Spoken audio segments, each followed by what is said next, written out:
I love you, I love you, I love you, Lord. Good morning. Isang magandang ngiti po sa inyong lahat dyan.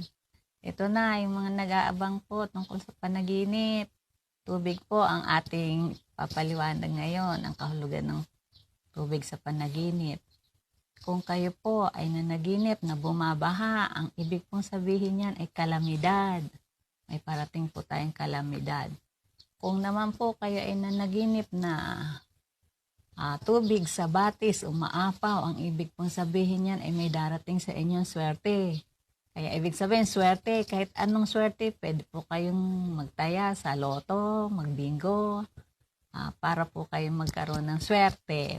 Kahit po anong swerte, basta nanaginip kayo ng batis umaapaw.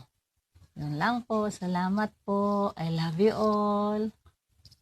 Pa-react naman po, pa-like, pa-share. At pwede po kayo mag-comment. Huwag po kayo mayang mag-comment para kung may napanaginipan kayo, yun naman po ang i-discuss ko na hindi na rin ako mahirapang mag-isip ko anong i-ano ko sa inyo tungkol sa panaginip. Bye-bye! I love you all! I love you! I love you, Lord! Hanggang bukas!